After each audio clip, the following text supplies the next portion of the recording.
Hello everyone, Miss Martin here. I'm going to go over some problems here from the practice final. Make sure you type in any questions you might have. I'm going to be checking the chat here to see if I can answer anything for you. So for the first problem here, we are given q of t equal to 5t squared minus t plus 3. And we want to find q of n minus 1. So what that means is we want to plug in n minus 1 to all of the t values that we have in this function here. So we have one t there and another t there. So I'm going to go ahead and plug that in. And that's going to be squared minus n minus 1 plus 3. So once I do that, I need to distribute. So this n minus 1 squared, I have to go ahead and multiply that through. So I will just do it on the side here. Multiply that all out. I get n squared minus 2n plus 1. So this ends up being 5 times n squared minus 2n plus 1. This minus gets distributed, so minus n plus 1 plus 3. And then we need to simplify some more still. So 1 plus 3, that will become 4. This 5 also has to distribute, so I'll get 5n squared minus 10n plus 5 minus n plus 4, because of that 1 and 3. And what we got, negative 10n and minus n, we can combine those.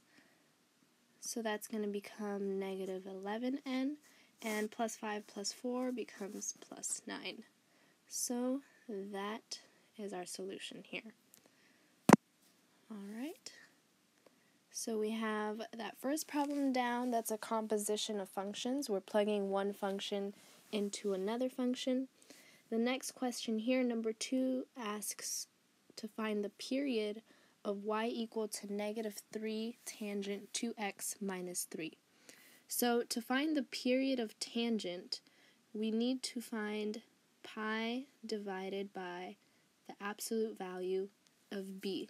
Remember, cosine and sine are 2 pi, tangent is pi. So if we look over here at the equation, our b is 2, so I'm going to take 2, plug that in for b. So my period is pi over 2.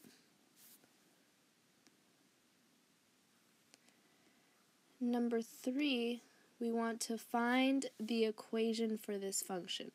So right away I can see the parent function is an absolute value function. Normally the absolute value function is centered here at the origin. It looks like this. We see that it goes 1 to 1. It has that slope of 1. So down here it still has that same slope, so it hasn't had any compression or stretch. But we do see that it's been flipped across the x-axis. So if our parent function is the absolute value of x, and it's been flipped across the x-axis, then we're going to have a negative on the outside. That means we have x-axis reflection. If it was on the inside, then it would be y-axis reflection. But since we have x-axis reflection, it's going to be on the outside. And so once it gets flipped, I'll draw that in here in blue. It's been flipped, and then you can see that it's been translated down by 4. So any vertical translations are always going to go on the outside of the parent function. So since it went down 4, then I'm going to put minus 4. So my equation here is negative absolute value of x minus 4. Other parent functions that you should know. So all of the parent functions that we covered at the beginning of the school year minus the step function. The step function you won't really see come up in the final, but functions like the square root of x, you should be familiar with what that looks like.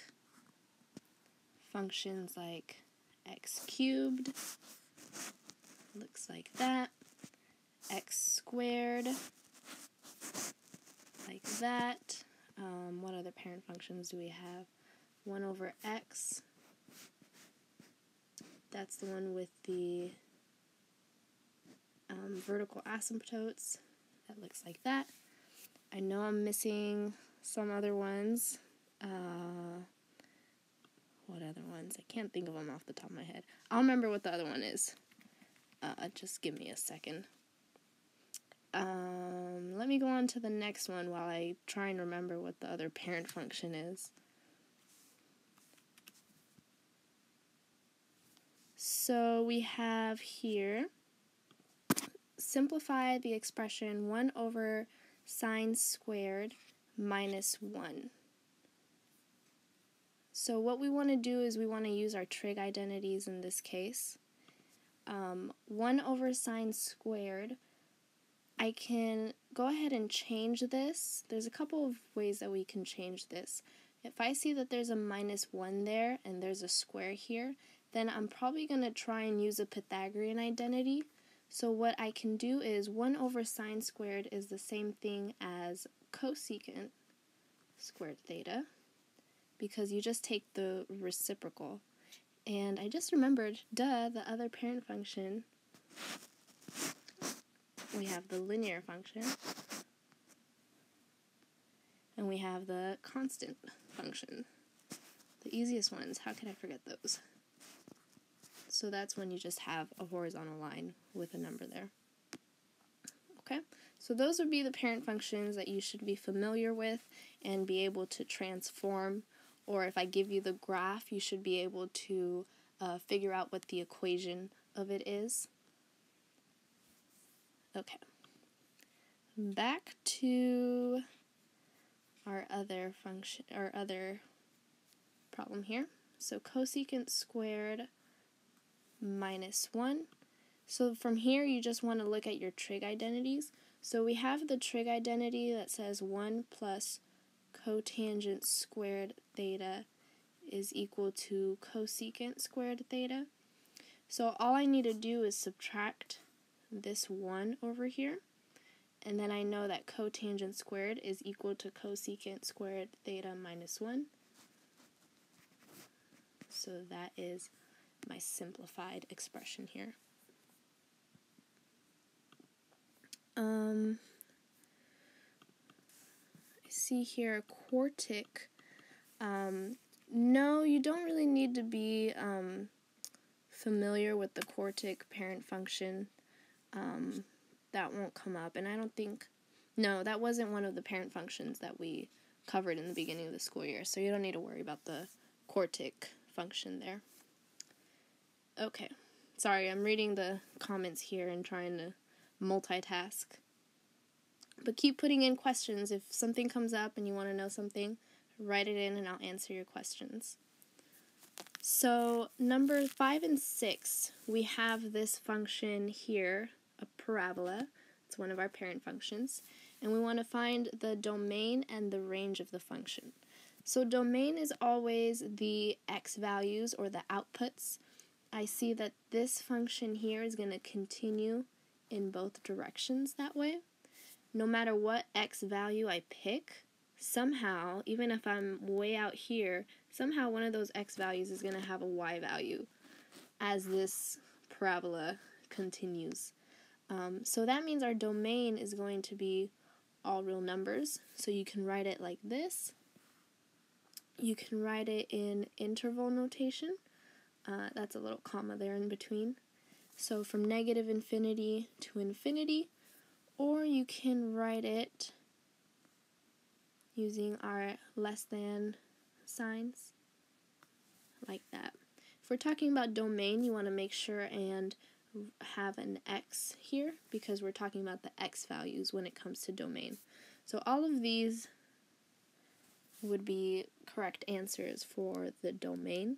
you want to be familiar with both the interval notation and also this set builder notation with the equalities, especially because the test is going to be multiple choice, so you won't really know which one I'm going to be using, and I'll probably alternate between the two, so you want to be familiar with writing it in both ways. The range is all of our y values, so if we look here, there's no y values down here. Our y values start when y is equal to 4, and there's actually a point at 4, so we're going to include that in our range. And so from 4, it's going to keep going. Every single y value is going to have a point, so our range will be from 4 to positive infinity. We can write it as 4 less than or equal to, because it is equal to 4 y, starting to write x there, less than infinity. Okay. Alright, I have a request for number 19, so I'm going to jump over to 19 really quickly here. Okay. 19, we have a composition function, so we're given f of x is equal to x squared, and g of x is 6x plus 2. And what we want to do is we want to find the composition of f and g. When you see it written like this, the first function here, that's always the outside function, and the second one is always the inside function. So that means that we are plugging in g inside of the f function. My f function is x squared, so I'm going to take 6x plus 2 and plug it into that square, and that will give me 6x plus 2 all squared. From there, I need to simplify it, so 6x plus 2 squared is the same thing as 6x plus 2 times 6x plus 2. And I'll multiply this all out, so 6 times 6 is 36x squared. 6 times 2 is 12x. Then I'm going to add the other 12x, so that becomes 24x plus 4. And that would be our simplified solution there. Okay. So that was number 19, compositions of functions. You may also see something like this. So this would mean you take the g function and you're plugging f into that function. So you're kind of working backwards in this case. For this example, we would take this f and plug it in there, so it would become 6x squared plus 2 if it was g of f.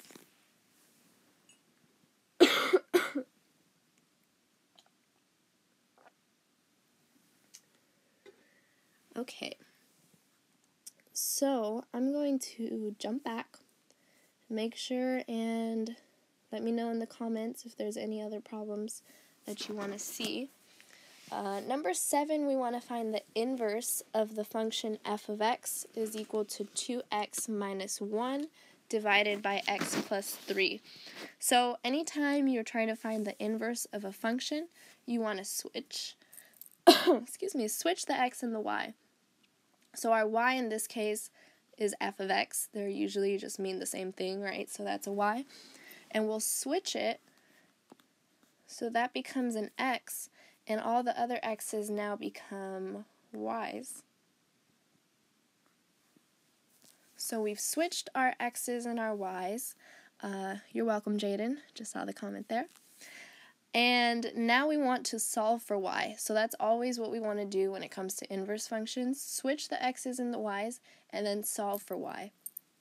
It's a little strange in this case because we have two y's. So what we want to do is we want to multiply by y plus 3, whatever we have in the denominator there. So that'll be moved to the other side, and I'm going to distribute that x. So I have x times y plus 3x is equal to 2y minus 1. And since I want to solve for y, I'm going to move all the y's together on one side.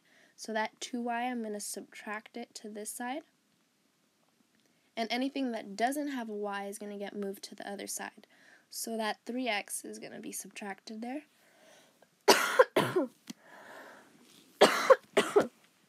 Hang on a second, I need some water, sorry.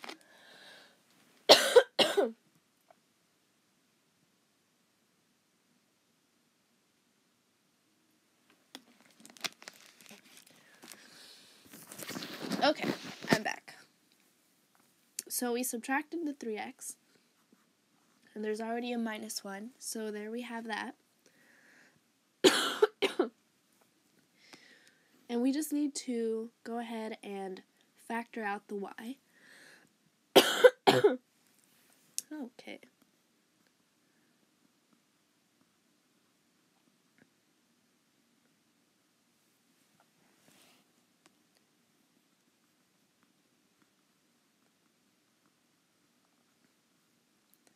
Sorry, I'm talking a little less here to give my throat a break.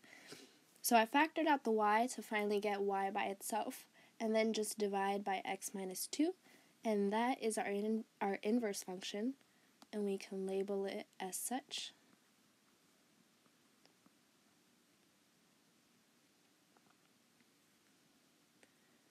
And there you have it. Finding our inverse.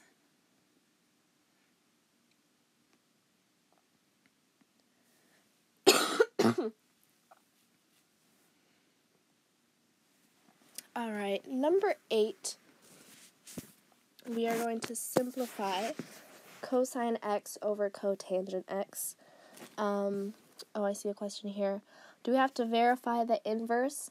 Not necessarily. That won't be a specific question on the final, but in order to verify an inverse, you're taking the inverse function and plugging it into the original function. So you're basically doing a composition of functions, which you do need to know how to do, but I won't specifically ask you to verify any identities for the final. So we won't do that in this case. We already did a composition of function example at the beginning there. Okay. So cosine x over cotangent x. Cosine is already pretty simplified. Cotangent is the same thing as cosine over sine. So I can replace that. When in doubt, change everything to sine and cosine. So we have cosine divided by cosine over sine, which is the same thing as cosine x times the reciprocal of sine over cosine. Those cosines cancel out, and we get sine x. Nice and simple, and simplified completely. Number 9, we have a piecewise function. So when it comes to piecewise functions, and actually there's a typo here, I just realized that, this function is called g of x, so this should say g of x, and this should say g of 3. So just in case you were wondering why that was different, that shouldn't be like that. They should all match up. So we're given g of x, which is a piecewise function. We want to find g of 3. So that means we need to plug 3 into the function. And the way we know where to plug it in is based on the conditions given here. 3 is greater than negative 2. So that means I'm going to take 3 and plug it into that part right there. So 3 squared plus 8 times 3 minus 1. That's going to be 9 plus 24 minus 1. It's going to be 23 plus 9 is 32.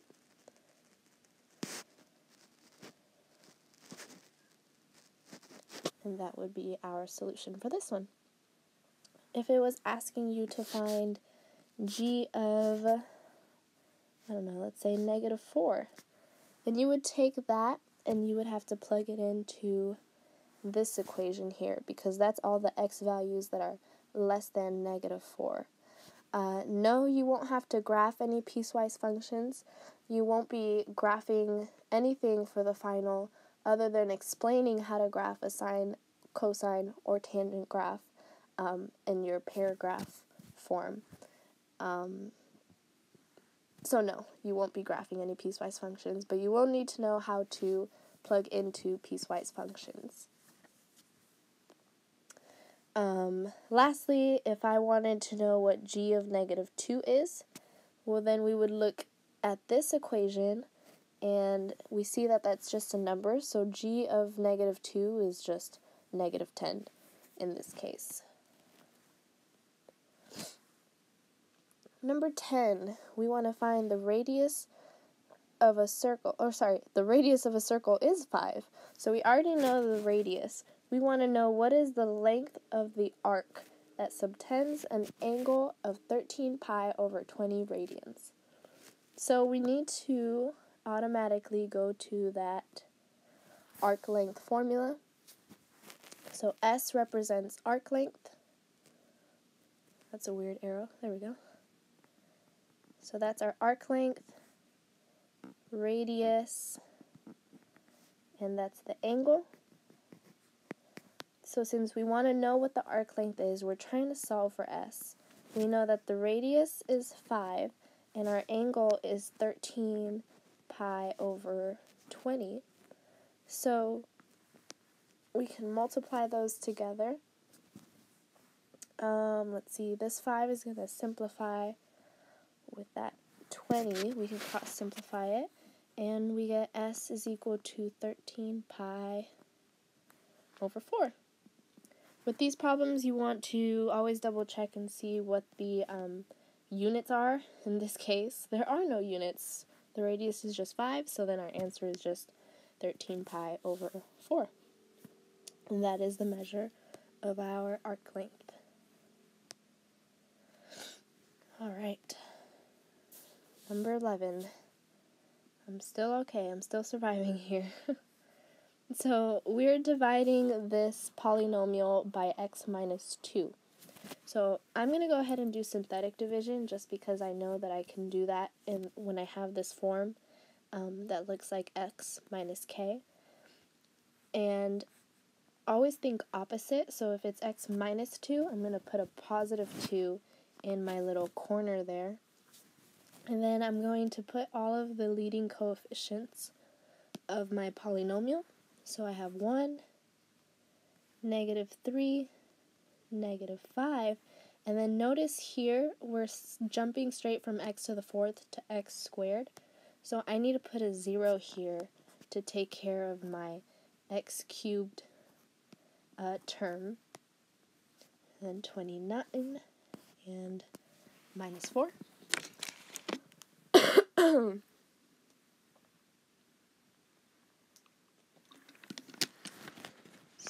So I'm going to bring down the 1. 1 times 2 is 2. I'm going to do this quietly, just to give my throat a little break here. Sorry, this is so weird. Okay. Yet I'm still talking.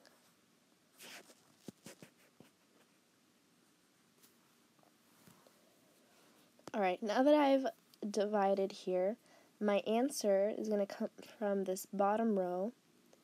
We always want to go down a degree, so if we started with x to the 6th,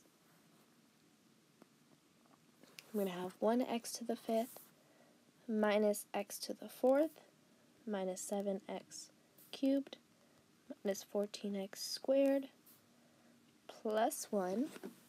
And then that remainder, I have a remainder of 2. So what I'm going to do with that is I'm going to do minus 2 over x minus 2, because that's what we were dividing by. And that is our solution. And clearly 2, or x minus 2, is not a factor of this polynomial. If it was, then we would have no remainder. So that's something fun to keep in mind. I messed up. Where did I mess up? Sorry, I am kind of just choking here while I'm doing this. 1 times 1 is, or 1 times 2 is 2, minus 1, negative 2.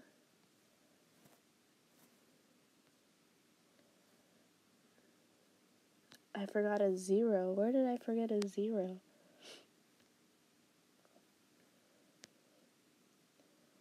Oh, I did forget a 0. There should be an x term here. Sorry about that. There should be a 0 right here. So 1 times 2 is 2. Then 2 times 4.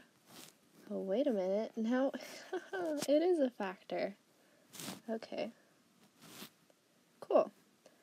Double check that, make sure I got that right. Okay. That looks good. Let's erase this and try that again. So then this is going to be minus 14x squared plus x plus 2. Is that good? Correct me if I'm wrong here. Alright, so that should be our solution here. Double check it real quick. Yep, okay. Alright. If there's nothing else wrong there, I'm going to move on to 36. So I'm going to scroll down here.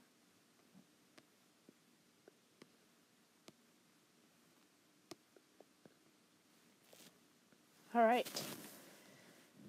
We are going to solve 2 cosine squared t minus root 3 cosine t. I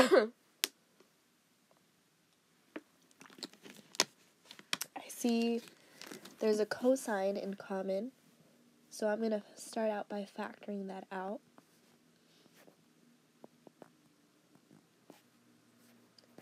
Minus root 3 equal to 0.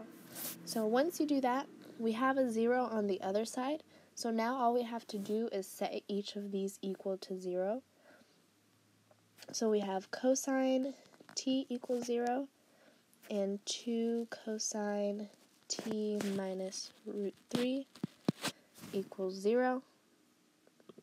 And we're just going to solve here. So when is cosine equal to 0? Cosine is our x value.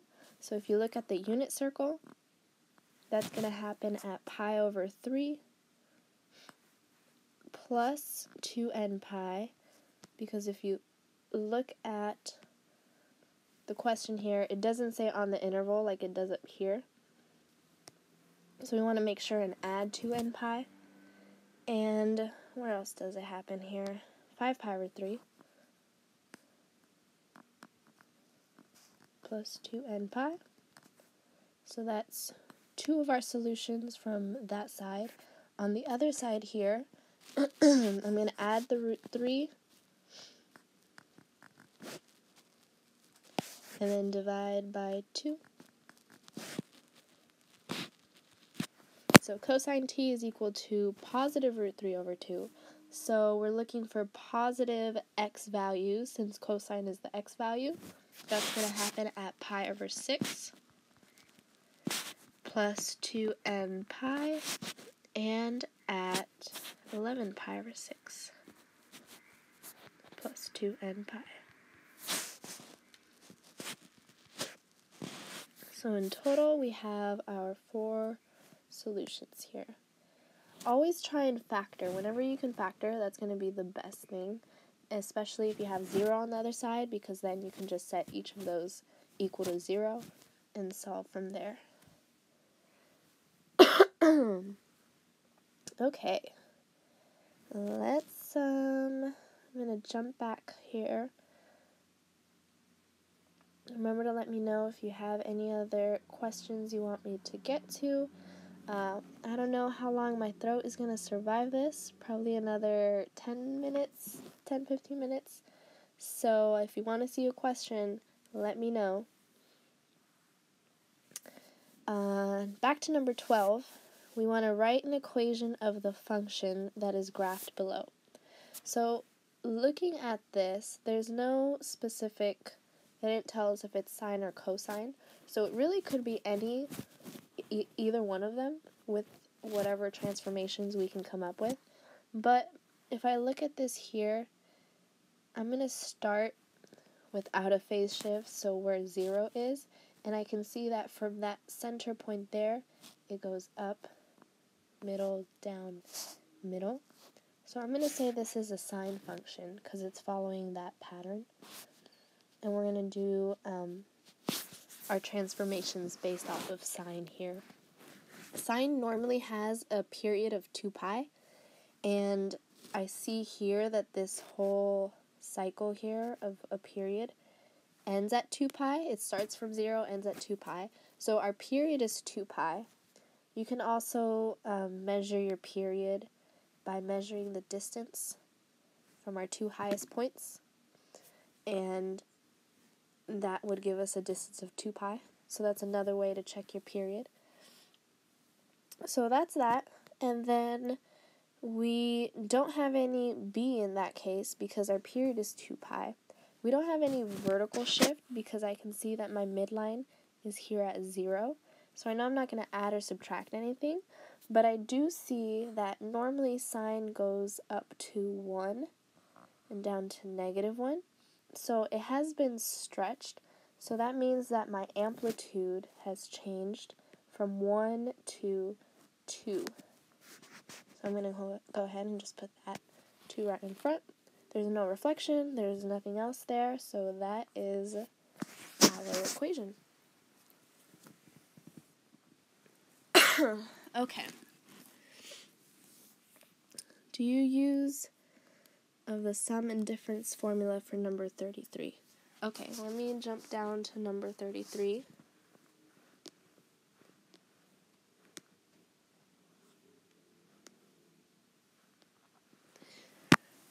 Yes, the answer is yes. So for 33, we want to use the fact that 285 degrees is equal to 240 plus 45. And then we're going to use that to find cosine of 285. So the 285 I'm going to break down into 240 plus 45. Just like that. So now I can see that I'm going to use the sum formula of cosine, because there's a plus here and cosine there. So that formula, I'm going to just write it down here. For cosine, remember the story of Sinbad and Cosette. Cosette wanted to sit with her sister, so we're going to have cosine. Their signs have to be opposite for cosine, and then we have sine and sine. Oops, there's another room here. Okay, so we set up the formula just like that, and then we just have to look to our unit circle to find each of these values. So cosine of 240 degrees is -1/2. Cosine of 45 degrees is positive root 2 over 2. Minus sine of 240 degrees, that's negative root 3 over 2. And sine of 45 degrees is root 2 over 2. I'm going to multiply across for these and for those. So that's going to give me negative root 2 over 4. Plus, because I have those two negatives, root 6. Root 3 times root 2 is root 6. And that just simplifies to negative root 2 plus root 6 all over 4. Oops. So that should be our solution here. So that's how we use the sum and difference formulas. Be very careful. A lot of people tend to use the wrong formula or kind of get it mixed up. So just be cautious when you're writing it out, that you're writing the right formula, you're putting the correct minuses and pluses. That's important.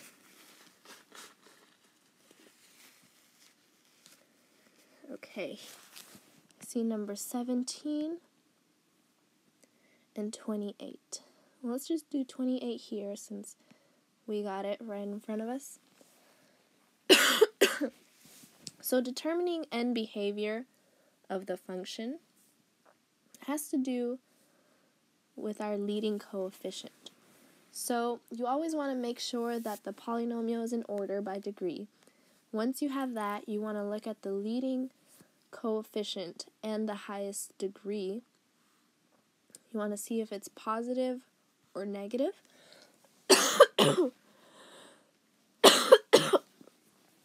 Excuse me.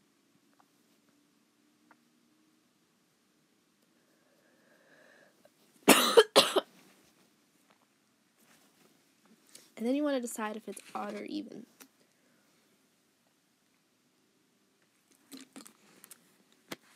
Okay, once you do that, we see that it's negative and odd. So negative and odd means that the left side is going up and the right side is going down. So that is our left and right hand behavior. It helps if you write out the chart or if you think about our parent functions. So x cubed is an odd function. And when it's positive, it goes down on the left and up on the right. When it's negative, it goes up on the left and down on the right. If it's even and positive, it goes up on both sides.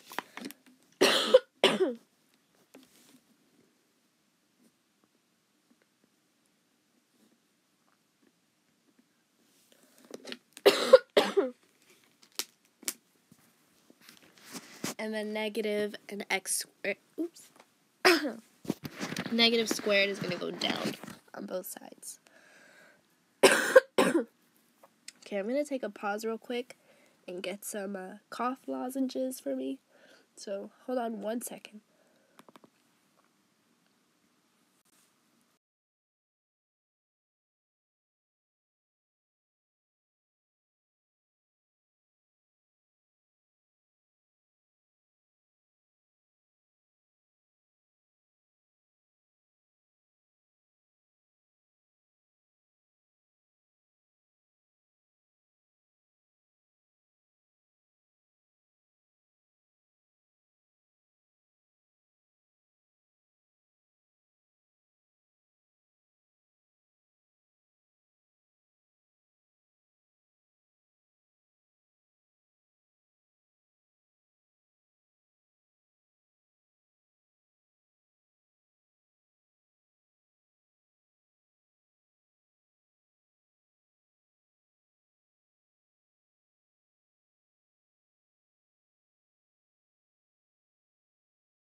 Okay, I'm back. Sorry about that. Alright. I'm just over here dying, but I'm doing it for you guys, so I know you guys are all going to do well on this final. So, yeah, end behavior. You just want to make sure and keep something like this in mind, and you just want to look to the highest degree and see what it matches up with, and then that's going to tell you your end behavior. Alright, number 17. Okay, reference angle. So the reference angle is the distance from the angle that's been given to the x-axis. So what you want to do is 4 pi over 7. It's kind of hard to figure out where it's going to land in our quadrants. So what you can do is, we know that's 0, and that's pi over 2. Find a common denominator between 7 and 2, which would be 14. So pi over 2 is the same thing as 7 pi over 14.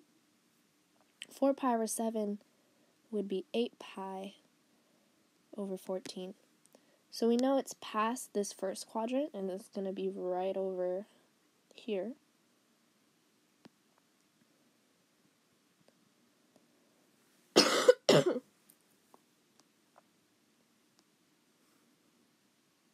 This would be 14 pi over 14.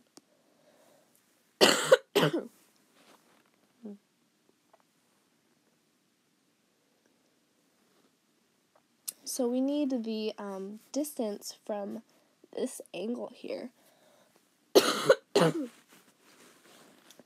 the x-axis.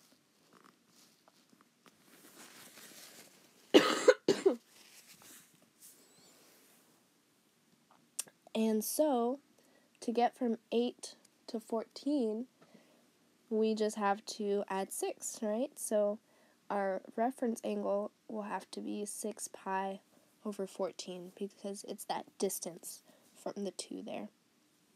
You can simplify that. That's going to give us 3 pi over 7. So that would be our reference angle for 4 pi over 7.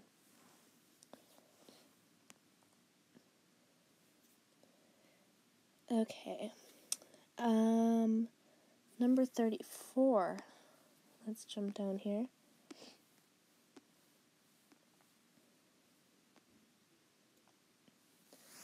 Okay, so number 34 says b is equal to 8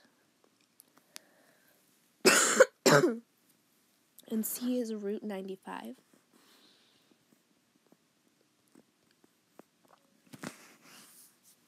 So in order to find all 6 trig functions, we need to know all 3 sides.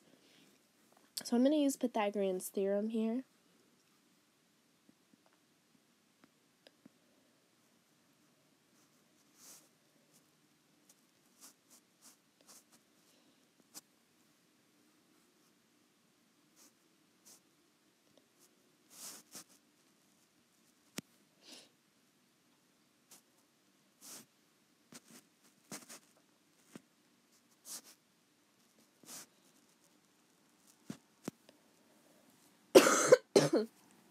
Okay, so we get a is equal to root 31.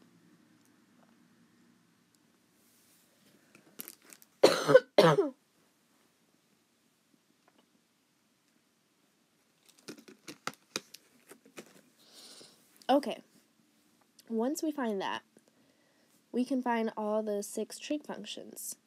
Let me move this out of the way here.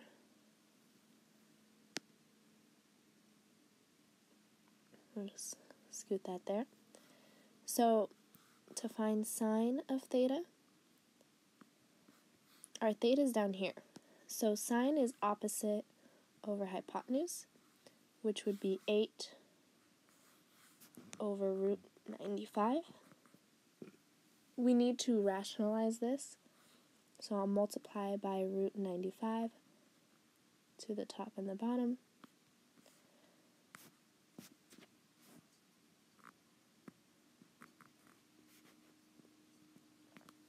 So that will be my solution for sine.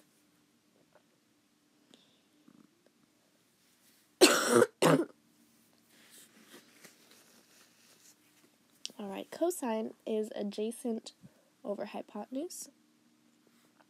So root 31 over root 95. Again, I need to rationalize.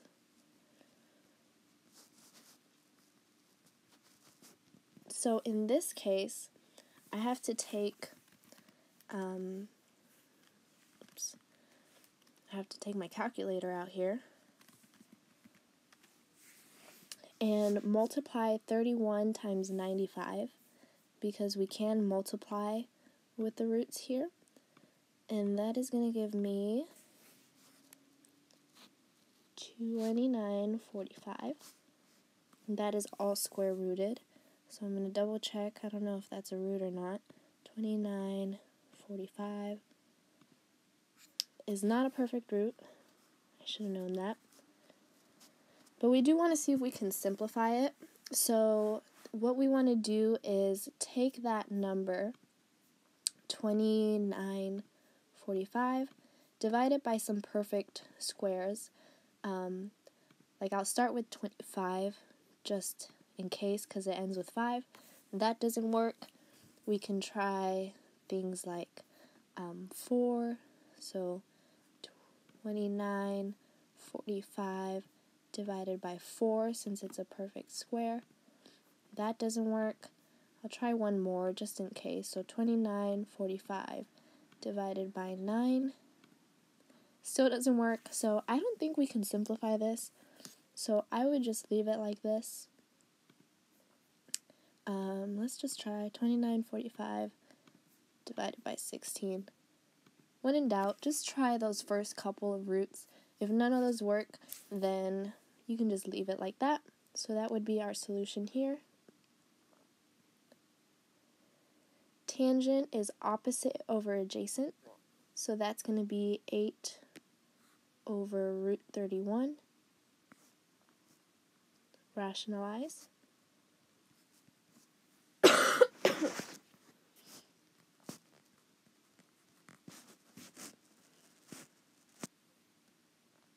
And that would be our solution for tangent.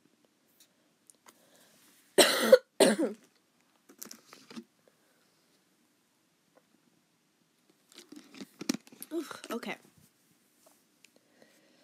I'm going to stay on for just a few more minutes to finish this up, and then I don't think my throat can handle this anymore. If you have more questions, make sure and ask me tomorrow at school. I'll be around after school if you have any questions. So then we want to find cosecant. Cosecant is just the reciprocal of sine. So we can even take this beginning, get a different color here, right here. Because if we flip that, we don't have to rationalize it. If we flip this, then we'd have to rationalize it again. So it's nicer to just start with this one.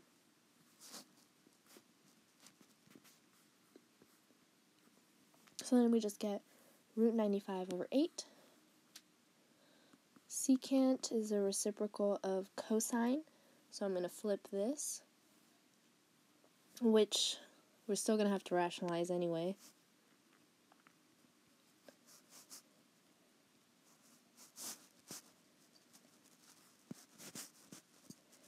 And when you do that, same thing up top, 2945. But now it's over 31.